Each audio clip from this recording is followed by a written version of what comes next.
విద్యార్థుల ఆత్మహత్యలకు సీఎం కేసీఆర్ బాధ్యత వహించాలని డిమాండ్ చేశారు కాంగ్రెస్ వర్కింగ్ ప్రెసిడెంట్ రేవంత్ రెడ్డి. విద్యాశాఖ మంత్రిగా జగదీష్ రెడ్డి పనికిరారని విమర్శించారు రేవంత్ రెడ్డి.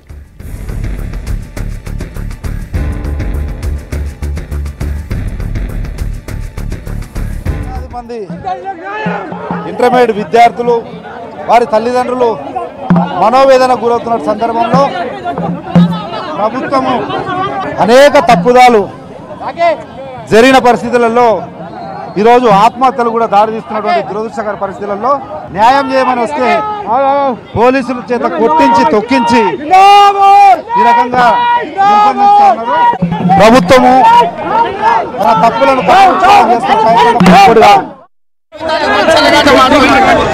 దాదాపుగా బోర్డ్ ఆఫ్ ఇంటర్మీడియట్ తప్పిదాల వల్ల 12 మంది విద్యార్థులు ఆత్మహత్య చేసుకున్నారు. ఇవాళ 100 లక్షల మంది వేల మంది విద్యార్థుల భవిష్యత్తు గందరగోళమైంది. ఒకరొకరికి 0 మార్కులు వేసి వాళ్ళ జీవితాలతో చెలగాట మాడుతున్నారు. ఇవాళ రీవాల్యుయేషన్ మీద వాళ్ళ పేపర్లు వాళ్ళకి ఇవాళ 1000 రూపాయలు కట్టాయి. 1000 రూపాయలు కట్టిన వాళ్ళకి వాళ్ళ పేపర్లు ఇవ్వడానికి ఏం ప్రాబ్లం? రెండవది, ముఖ్యమంత్రి గారు ఎందుకు సమీక్షిస్తలేరు?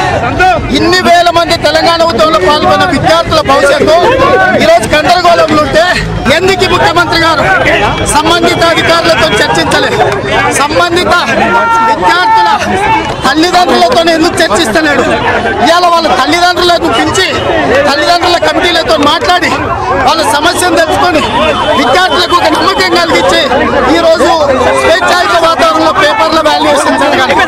ఇవాళ పేపర్ల వాల్యుయేషన్ లో జరిగిన అవకతవకల వల్ల ప్రభుత్వ వైఫల్యం వల్ల ఈరోజు ఇంత ఉపద్రవం వచ్చింది. 12 మంది విద్యార్థుల చావులకు కారణమైన మంత్రి తక్షణమే రాజీనామా చేయాలి.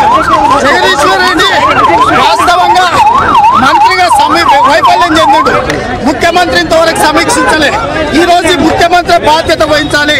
ఇవాళ విద్యార్థుల చావులకు ముఖ్యమంత్రి కారణము.